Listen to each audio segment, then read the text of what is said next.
who's a talented architect and who's known for her exclusive designs and for luxury interiors. So how are you feeling?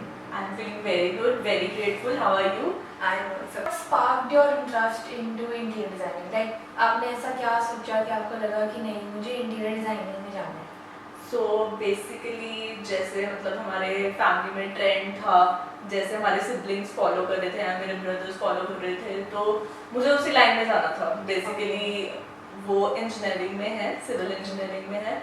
तो starting में ही मुझे भी यही था parents की तरफ से कि इंजीनियरिंग में ही जाना है, बट मेरा पर्टिकुलरली कोई इंटरेस्ट नहीं था इंजीनियरिंग में, बिकॉज मुझे बहुत बोरिंग और मतलब इंटरेस्ट नहीं क्रिएट हो रहा था उसमें. सो आई फाउंड आर्किटेक्चर कि ये इंजीनियरिंग का थोड़ा क्रिएटिव वर्जन है. सो दैट एक्चुअली मतलब फैंटेसाइज्ड मी अलॉट कि ठीक है क्रिएटिव है, ये करते हैं. ऑब्वियसली कोई बैकग्राउंड नहीं था इस फील्ड में, बट समहाउ ठीक है, मुझे लगा कि मुझे इंजीनियरिंग नहीं करनी तो मैं ऑल्टरनेट इसमें चली जाती हूँ. तो वो मैंने करा. डिग्री में मतलब ली एडमिशन, वो भी इजी नहीं थी बिकॉज उसमें एंट्रेंस और वो सब था. तो हमने काफ़ी ज़्यादा मतलब कि उसमें भी ये था कि हम अहमदाबाद में गई, वहाँ पे काफ़ी मतलब वेल नोन कॉलेज है.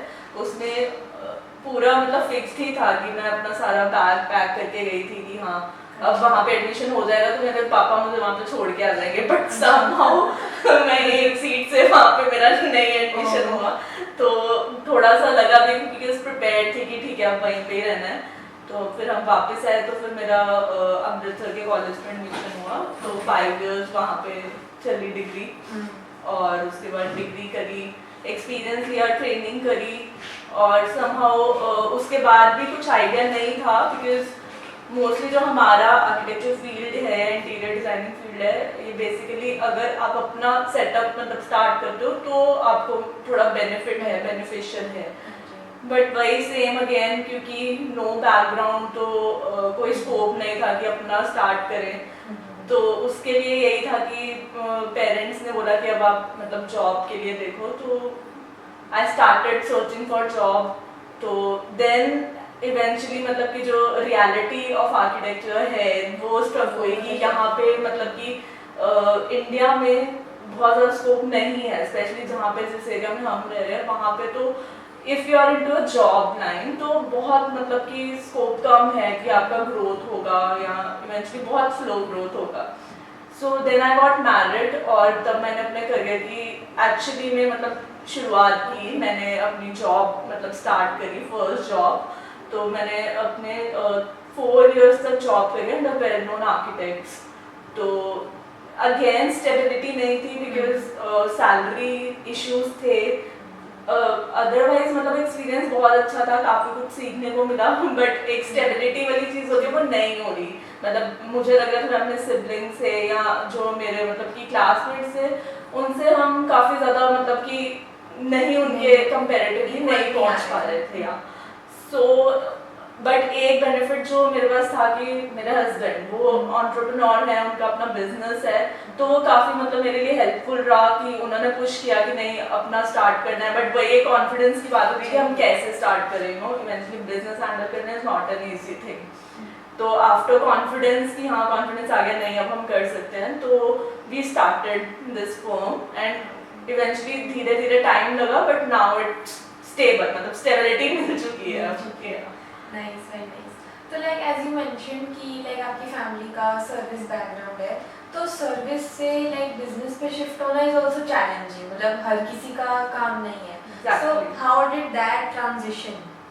वही एक्चुअली पहले जब हमारी मैरिज की भी बात हो रही थी, मेरे parents because arts is love marriage, तो मेरे पेरेंट्स भी मतलब मेरे स्पेशली डैड वो बहुत ज़्यादा विलिंग नहीं हो रहे थे कि मतलब कैसे होता है कि कैसे होगा. बिकॉज स्टार्टिंग से ही हम सारे रहे मतलब वही सर्विस क्लास फैमिली में. लाइक इंडिया में होता है कि जॉब स्टेबिलिटी है, बट बिजनेस में जैसे मोस्टली होता है इतना नहीं स्टेबिलिटी रहती. मतलब कभी अप है तो डाउनफॉल भी होता है. सो वो चीज़ है. बट ठीक है, लेकिन अगर एक बिजनेसमैन है उसको पता है कि मतलब उसने कैसे स्टेबल रहना है. एक नहीं तो वो कोई दूसरा इनकम सोर्स जरूर निकाल लेते हैं. So that was plus point for me, और मेरे लिए इजी नहीं था एक्चुअली। मैं यही बोलूँगी कि मैंने अपने मतलब करियर के 4-5 ईयर्स इसी चीज़ में वेस्ट करे हैं कि नहीं मुझे जॉब करनी है, एक्सपीरियंस चाहिए। और इवेंचुअली मुझे कहीं ना कहीं स्टार्टिंग से, इवन मैं खुद सर्विस क्लास फैमिली से, बट मुझे स्टार्टिंग से पता था कि मैं किसी के अंडर जॉब नहीं कर सकती, मुझे खुद का ही करना है। सो वो भी एक पुश था। बाकी ठीक है, जैसे जो मेरे हस्बैंड थे उन्होंने तो पुश किया है कि नहीं करना है। वही है कि एक सपोर्ट जो होता है वो तो चाहिए ही रहता है हर किसी को। तो बस ऐसे ही धीरे धीरे ट्रांजिशन हुआ। दैट इज एक्चुअली ग्रेट, मतलब the man of the family support us, वो एक और भी लाइक हमें और एंथुसियाज्म देता है कि हम अपना कुछ बाहर आके वो हर कोई, इवन जैसे कहा जाता है कि behind every successful man there is a woman, so behind every working woman also there is a man. जो सपोर्ट करे both ways, it goes both ways. हाँ जी, हाँ जी। So like you have worked on like amazing projects, अभी तक आप काफी अपना काम कर रहे हो। So could you tell us one of any of your favorites? या तो फेवरेट, एक तो मेरा फेवरेट जो है, जो मैंने सबसे फर्स्ट प्रोजेक्ट किया था रेजिडेंशियल, वो मेरा खुद का ही घर था। तो वो मेरे लिए अभी भी स्पेशल है। ऑल्दो उसके बाद से काफ़ी हमारी ग्रोथ हुई है, हमने काफ़ी अच्छे प्रोजेक्ट्स किए, बट वो स्टिल अभी भी मेरा स्पेशल है क्योंकि फर्स्ट था और मतलब कि खुद का था। नेक्स्ट मतलब अब जो है, मुझे इंटीरियर्स में ज़्यादा इंटरेस्ट है, तो जो हम इंटीरियर्स में अभी फिलहाल कर रहे हैं, जो सबसे इंटरेस्टिंग मेरा ऑफिस प्रोजेक्ट्स है, ऑफिस इंटीरियर्स। मतलब उसमें वही हमने कंसेप्ट दिया कि जो ओल्ड फैशन थोड़े बोरिंग ऑफिस होते हैं उसकी जगह हमने काफ़ी लाइवली और उस पर काफ़ी वर्कआउट किया है कि हम कैसे ग्रीन स्पेसेस को इंक्लूड करें और लाइवली बनाए ताकि मतलब बोरिंग ना रहे फॉर एम्प्लॉयज एज वेल। वो एम्प्लॉयज कहते हैं कि थोड़ा एनवायरनमेंट अच्छा हो। हाँ, मतलब लाइवली होगा तभी मतलब प्रोडक्शन भी तभी इंक्रीज होगी, बंदा अपना पोटेंशियल इंक्रीज कर पाता है। एग्जैक्टली। ओके, तो आप इतने सारे प्रोजेक्ट्स बनाते हो, आप हर प्रोजेक्ट में कुछ ना कुछ चैलेंजेस भी तो रहते हैं कि उसको हमने कंप्लीट कैसे करना है। हर प्रोजेक्ट के साथ अपने ही चैलेंजेस आते हैं, सब अलग। हाँ जी। So can you share one of your challenging project and how did you like overcame it?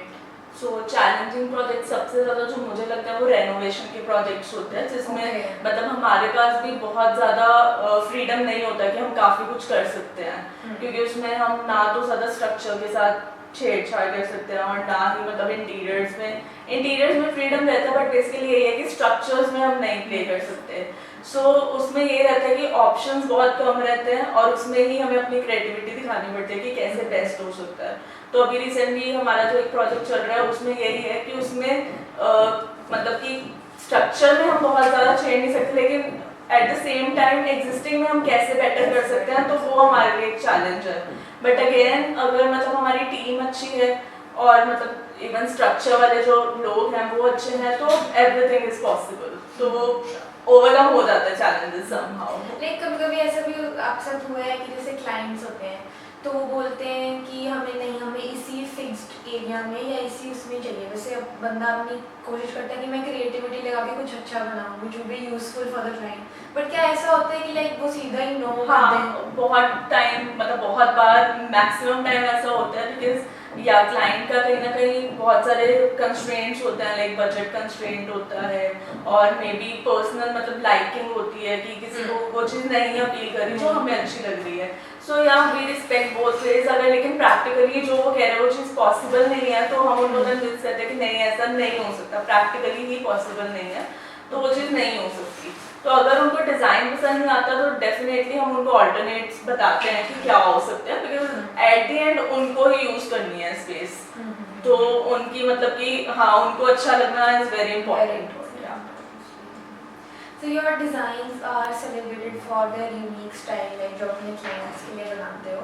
So how would you describe your signature approach? जैसे हर एक बंदा सोच के चलता है पहले ऐसे करना है ऐसे करना है. तो ओवर द इयर्स जो मैंने मतलब समझा है कि मैं अपना मतलब कि जब हमारी फर्स्ट क्लाइंट मीटिंग होती है तो I try to listen to clients कि उनका पर्सनल टेस्ट क्या है, उनकी रिक्वायरमेंट्स क्या है या उनका मतलब डेली लाइफस्टाइल कैसा है।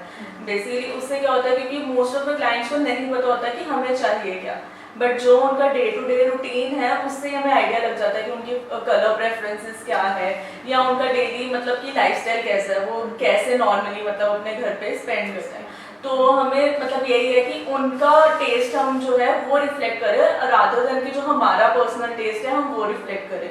बिकॉज वही है कि अब क्लाइंट बाद में रहेंगे तो उनको ये भी नहीं लगना चाहिए कि मुझे तो थोड़े सोबर कलर्स अच्छे लगते हैं और इन्होंने बहुत ज़्यादा ब्लिंक ही कर दिया है। तो यहाँ मतलब कोई है कि नहीं हमें तो बहुत ज़्यादा रॉयल टच चाहिए था और इन्होंने बिल्कुल मोनोटोनस सा कर दिया है। तो इट्स वेरी इंपॉर्टेंट कि हमें क्लाइंट को अंडरस्टैंड करना बहुत इंपॉर्टेंट है। तो मेरी एक दो मीटिंग में यही मतलब ट्राई रहता है कि मैं क्लाइंट को समझूं और उसके अकॉर्डिंग थीम प्रिपेयर करूं जो मतलब कि क्लाइंट को वो करेगा।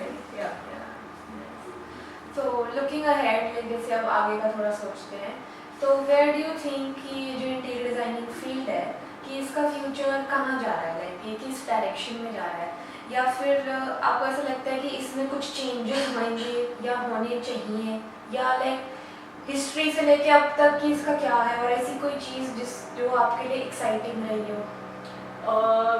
इसमें तो ऐसा है कि इवॉल्वमेंट तो बहुत हुई है विद टाइम।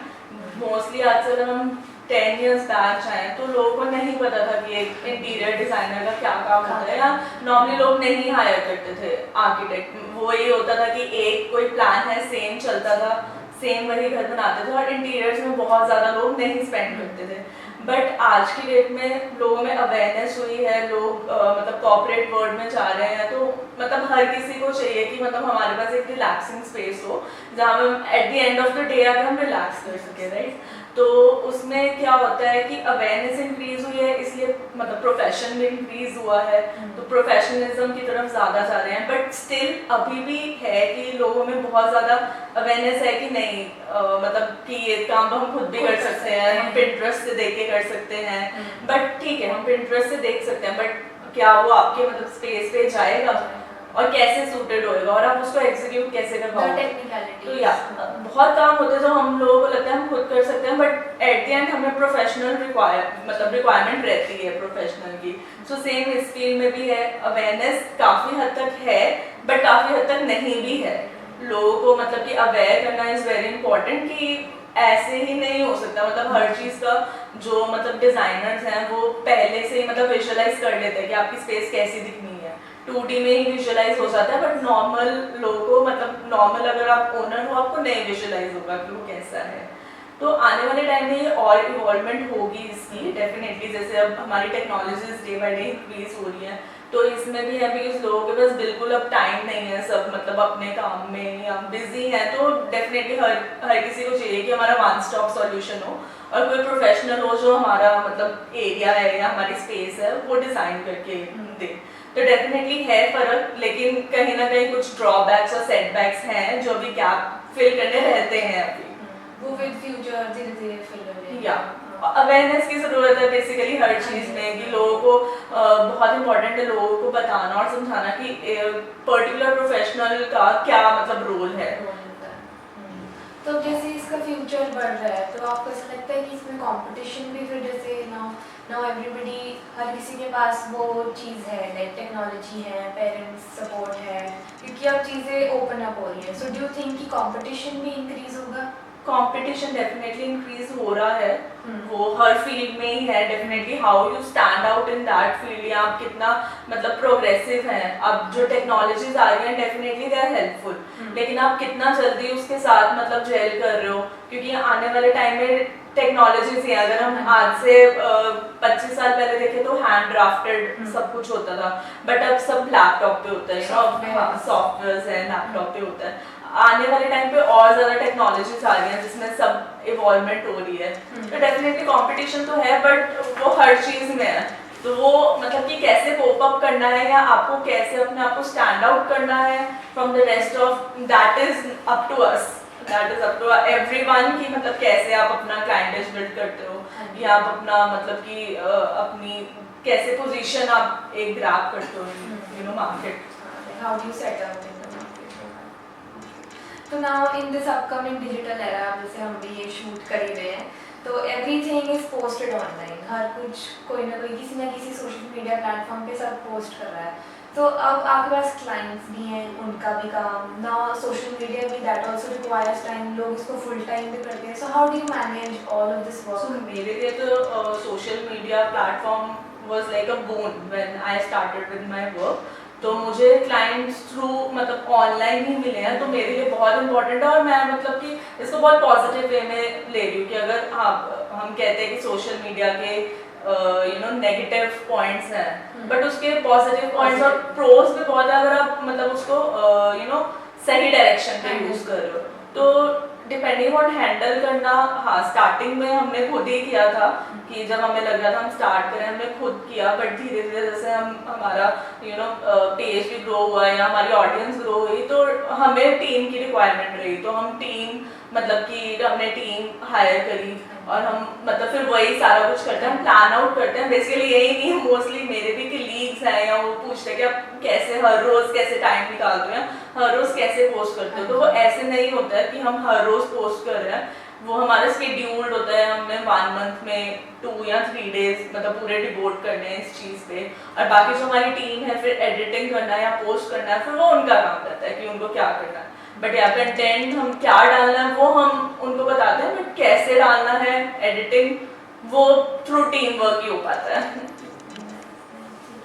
एंड लाइक आजकल जैसे एवरीबडीज की हमें अपना लाइक स्टार्ट करना है ना, तो अब होता क्या है that they are not able to build कि हमें अपनी प्रोफेशनल लाइफ कैसे हैंडल करनी है और अपनी पर्सनल लाइफ कैसे हैंडल करनी है। कभी कभी ऐसा भी होता है कि हमें किसी ना किसी में एडजस्ट या कॉम्प्रोमाइज करना पड़ता है। Yeah.